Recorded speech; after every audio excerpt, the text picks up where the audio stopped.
ভাইরা আমার, আমাদের সামনে সুযোগ আসছে যে বিশ্ববরেণ্য মুফাসসির কোরআন 50টি বছর এদেশের হাটে ঘাটে বাজারে আপনাদেরকে তাফসীর শুনিয়েছেন। সেই বিশ্ববরেণ্য মুফাসসির কোরআনকে 13টি বছর কারাগারে রেখে এদেশের 90% মুসলমানের চোখে তারা পানি এনেছে। সুতরাং আল্লামা সাঈদীর দেহের এক ফোঁটা রক্ত আমরা বৃথা যেতে দেব না। আল্লামা সাঈদীর দেহের প্রতি ফোঁটা রক্তের প্রতিশোধ আমরা নিতে চাই, তবে কারুর গায়ে হাত দেওয়ার মাধ্যমে নয়, কারুর বাড়িতে আগুন জ্বালানোর মাধ্যমে নয়, এই বাংলার জমিনে কোরআনের রাজ কায়েমের মাধ্যমে। আমরা সেকুলারিজম দেখেছি, কমিউনিজম দেখেছি, ন্যাশনালিজম দেখেছি, বাবা শাসন দেখেছি, কন্যা শাসন দেখেছি। ১৫০০ বছর পূর্বে হেরা গুহায় নাজিল হওয়া আল্লাহর কোরআনের শাসন ব্যবস্থা একটিবারের জন্য হলো আমরা বাংলার জমিনে দেখতে চাই। খলিফা ওমরের সেই শাসন ব্যবস্থা, আবু বকরের শাসন ব্যবস্থা, ওসমান জিন্নুরাইনের শাসন ব্যবস্থা, হযরত আলী রাদিয়াল্লাহু তাআলার শাসন ব্যবস্থা এই বাংলার ভূখণ্ডে দেখার জন্য যদি বুকের তাজা রক্ত দিতে হয়, জীবন্ত লাশ হতে হয়, জীবনের সর্বোচ্চ ত্যাগ আর কুরবানি করার জন্য কারা কারা প্রস্তুত আছেন দুহাত তুলে আল্লাহকে দেখায় দেন।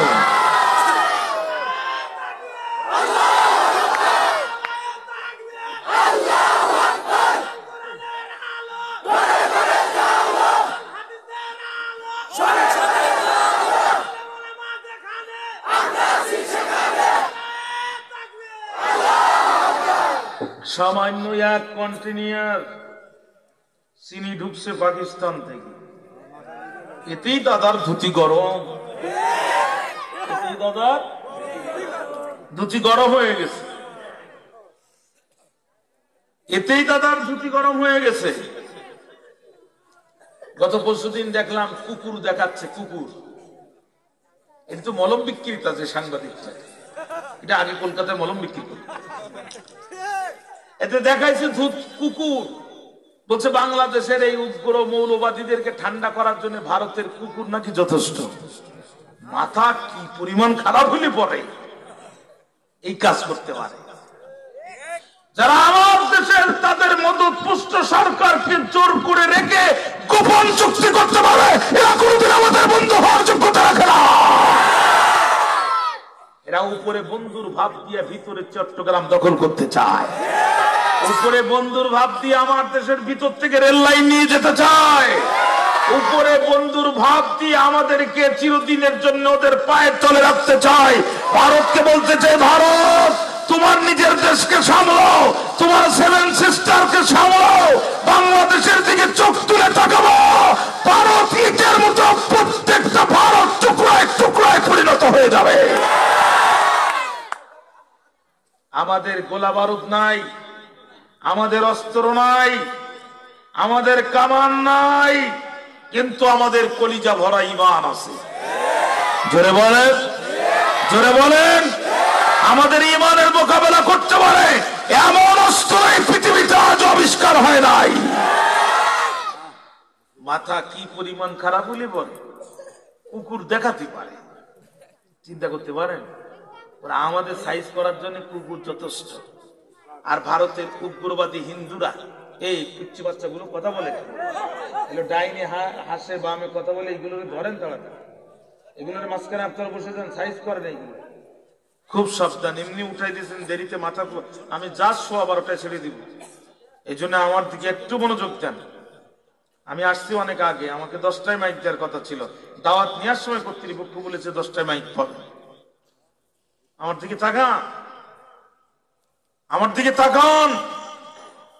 ভারত যদি আমাদের আক্রমণ করে, ওয়াতাসিমু বিহাবলিল্লাহি জামিআ ওয়া লা তাফাররাকু, আমরা আমাদের ভিতরে কোনো দ্বিধাদ্বন্দ্ব থাকবে না। আমরা সকল মিলে ঐক্যবদ্ধভাবে আল্লাহর রাজ্যকে ধারণ করে আল্লাহর উপরে তাওয়াক্কুল করে ভারতকে মোকাবেলা করব।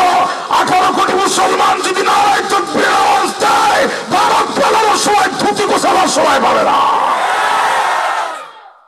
ভুলে যেও না, এটা মুসলমানের দেশ, এটা ইমানদারদের দেশ। এই দেশে তোমার দাদাগিরি চলবে না। যারা তোমাদের দালালি করেছে এরা এখন তোমাদের ওখানে গেছে, যাদেরকে তোমরা এতদিন দালাল হিসেবে খুঁজছিলে, এরা ধর্ষক। ইন্ডিয়াতে যেও ধর্ষণ করে 4 জন ধরা পড়িয়েছে, দেখেননি আপনারা খবরে? এখন তোমরা সামলাও, আমাদের দেশের লোক বিদায় করে দিয়েছে, এখন তোমরা সামলাও। ভারত বলে পেঁয়াজ না দিলে আমাদের দেশের লোক খাবে না পেঁয়াজ। এখন এমন সাইজের পেঁয়াজ বিদেশ থেকে আসতেছে, এটা দিয়ে রান্নাও করা যাবে, ঢিল হিসাবে ব্যবহারও করা যাবে। কথা কন না, দেখছেন না? 2 পেঁয়াজে 1 কেজি, এটা রান্না করে খেতে পারবে। ভারত আক্রমণ করলে ঢিল হিসাবে ব্যবহার করতে পারবে। মহাবিপদ। মাত্র 1 জাহাজ চিনি ঢুকছে, পেঁয়াজ ঢুকছে, এতেই মাথা খারাপ। এই মাসে যখন 100 জাহাজ ঢুকবে না, তখন তো দাদার ধুতি এমনি খুলে যাবে না। বেশি লাভায়ও না। তোমাদের প্রধানমন্ত্রী গন্ড মূর্খ, কিচ্ছু জানে না। আর আমাদের প্রধান উপদেষ্টা পিএইচডি হোল্ডার। তোমাদের প্রধানমন্ত্রী চা বিক্রি করত, আর আমাদের প্রধান উপদেষ্টা ইউনিভার্সিটির টিচার, নোবেল বিজেতা, গোটা পৃথিবীর সবচেয়ে বর্তমান সম্মানিত মানুষ। অতএব বেশি লাফালাফি করো না। এর নাম বাংলাদেশ। 9 বছর রাষ্ট্র চালিয়ে 10 বছর জেলখানায় থাকা লাগে, এর নাম বাংলাদেশ। এত সহজ না, ঠিক না? এদেশের যত আলেমদের বিরুদ্ধে চক্রান্ত হয়েছে, সব ভারতের ইন্ধনে হয়েছে। লোকজন জাকারিয়া আলাইহিস সালামকে তাড়া করল। মনোযোগ আছে আমার দিকে? আল্লাহর পয়গম্বর জাকারিয়া আলাইহিস সালাম দৌড় শুরু করলেন। এক পর্যায়ে জাকারিয়া আলাইহিস সালাম বুঝতে পারলেন যে এরা আমাকে খুব দ্রুত ধরে ফেলবে। পয়গম্বর জাকারিয়া দেরি করলেন না, সামনে থাকা গাছকে ডাক দিয়ে বললেন, গাছ রে, তুই কি দেখিস না আমি বৃদ্ধ জাকারিয়া দৌড়াতে পারি না রে? গাছ খুব দ্রুত ফাঁক হয়ে যা। গাছ ফাঁক হয়ে গেল। আল্লাহর পয়গম্বর জাকারিয়া ভিতরে ঢুকে পড়ল। কিন্তু বর্ণনা এসেছে জাকারিয়া আলাইহিস সালামের মাথার রুমালের একটা অংশ অথবা জুব্বার একটা অংশ বাইরে বাইরে থাকলো। গাছের কাছে যখন লোকজন আসলো, কেউ আর জাকারিয়াকে খুঁজে পায় না। গাছের কাছে আসলো যখন, জাকারিয়াকে খুঁজে পায় না, তখন ইবলিস শয়তান ডাক দিয়ে বলছে, জাকারিয়া গাছের মধ্যে ঢুকেছে, এখন গাছ কেটে ফেলো, তাহলে জাকারিয়াকে খুঁজে পাবা। ওরা বলে, তুই আবার কোন শয়তান রে? বলে, না, এই যে দেখো জাকারিয়ার কাপড়ের অংশ দেখা যায়।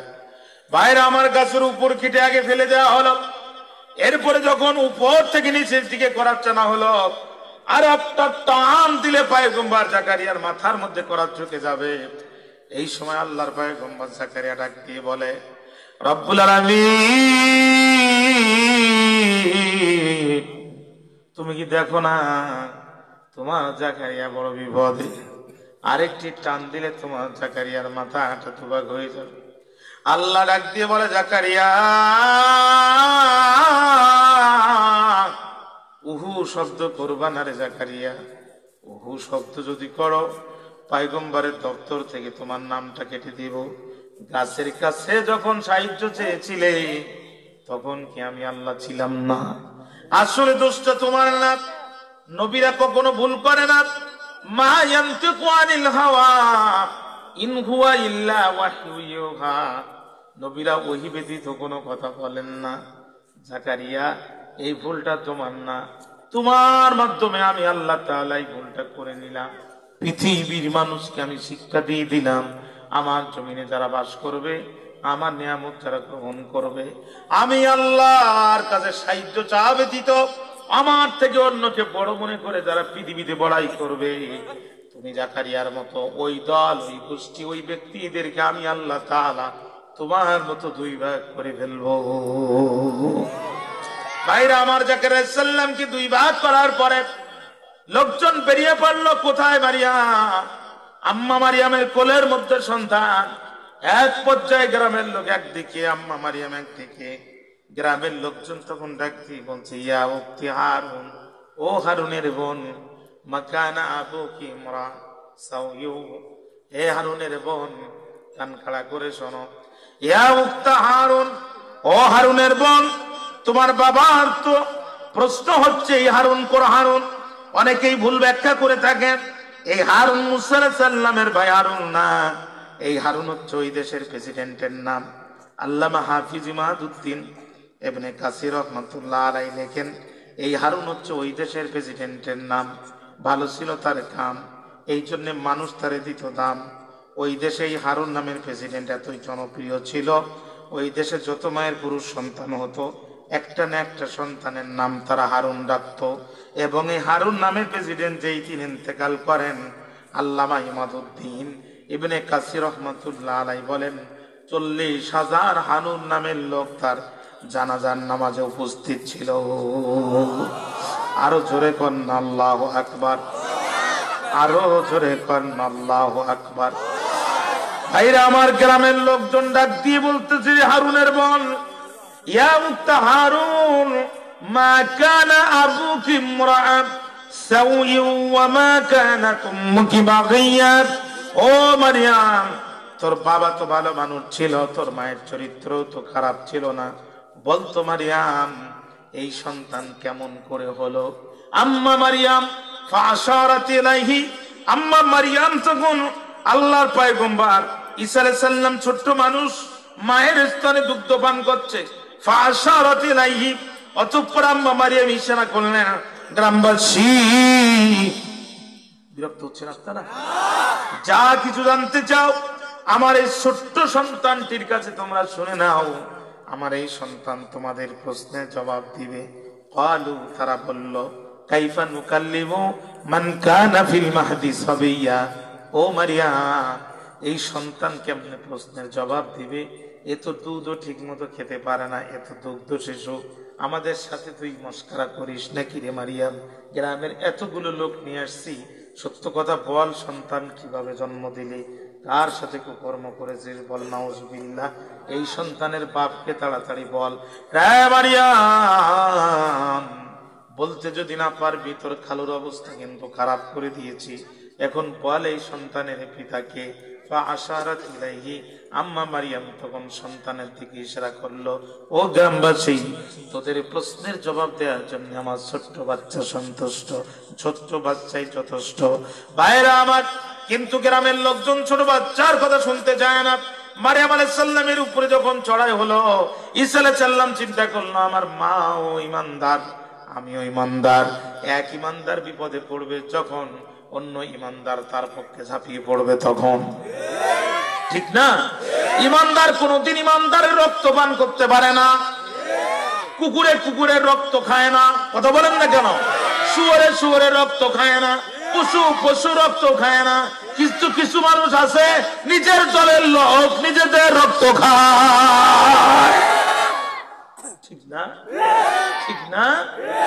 এটাই ইমানদারের বৈশিষ্ট্য নয়। ইমানদারের বৈশিষ্ট্য নিজেদের সম্পর্কের ব্যাপারে তাদের রহমশীল সম্পর্ক থাকবে, শত্রুর ব্যাপারে তারা থাকবে কঠিন, ঠিক না? নিজের রক্ত তো পশু পান করে না, নিজের রক্ত পশু পান করে না। যারা বিনা কারণে অন্য ইমানদারদেরকে কষ্ট দেয়, এরা ইমানদার নয়, এদের ইমানদার দাবি করার কোনো সুযোগ নাই। এরা মুনাফিক, এ ব্যাপারে কোনো সন্দেহ নেই। মাগুরের মতো দেখলেই ব্যাঙের বাচ্চা মাগুর হয় না, কথা বল না কেন? বিকাল বেলা ছাত্র প্রাইভেট পড়া থেকে ফিরছে, দেখতেছে যে অনেকগুলো মাগুরের বাচ্চা, আসলে সব ব্যাঙের বাচ্চা। এখন বাঙালি তো ফিরি আলকাতরা পাইও খাওয়ার চেষ্টা করে, চিন্তা করলো এই কাটা মাখবো, মা যদি আবার কিছু বলে, ওইগুলো সব ধরছে মাগুরের বাচ্চা। মনে যেই বাড়িতে গেছে ভাইরা, মাহফিল চলুক, আপনারা কি চান? যেই বাড়িতে গেছে মা বলছে, কি রে তুই বিকালে কাটা মাখলি?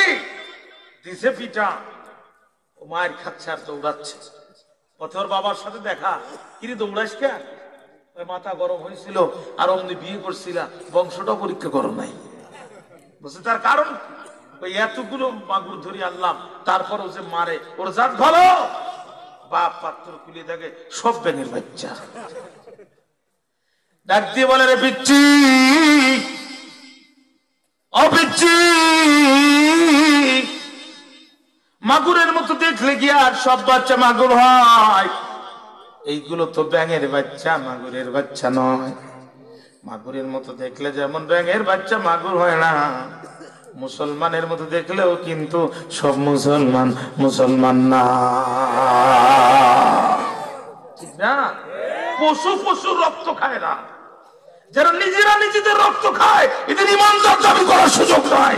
অন্যায় ভাবে অন্য মুমিন ইমানদারদেরকে যারা কষ্ট দেয় এরা মুনাফিক, বিদাতীদের দালাল ছাড়া কিছুই নয়। খেয়াল করেন, মাহফিল গুলো চলুক, কারা কারা চান। আমার মাথার উপরে একটা গুরু দায়িত্ব আছে, আপনারা একজন উঠতে পারবেন। আপনাদের কমিটি রেডি? ওই দ্রুত ভিতরে ঢুকায় দেন, ওয়াজও চলবে, কালেকশনও চলবে। 1 মিনিটের জন্য ওয়াজ বন্ধ হবে না। রাজি আছেন না ইনশাআল্লাহ? দ্রুত ঢুকে যান। মনোযোগ আছে আমার দিকে? একটাবার আওয়াজ দেন তো, আল্লাহু আকবার। আরো জোরে আওয়াজ দেন, আল্লাহু আকবার। আরো জোরে আওয়াজ দেন, আল্লাহু আকবার। মা বোনদের প্যান্ডেল আছে, মা বোনদের প্যান্ডেল ও স্বেচ্ছাসেবক যারা আছেন, স্বেচ্ছাসেবিকা ঢুকে পড়েন খুব দ্রুত 1 মিনিটের ভিতরে। আর আপনাদের কাছে যাওয়ার আগে আপনারা প্রস্তুত করেন, দয়া করে 10 টাকা দেবেন না, ও ফকিরও নিতে চায় না। মেহেরবানি করে ঢুকে পড়েন, কাছে যা আছে সব দেন, বিড়ি থাকলেও দেন, সিগারেট থাকলেও দেন। আর তওবা করেন, জীবনের এইগুলো খাবেন না। খুব দ্রুত। পশু পশুর রক্ত খায় না। যারা নিজেরা নিজেদের রক্ত খায় এরা ইমানদার দাবি করতে পারে না, ঠিক না? ঠিক না?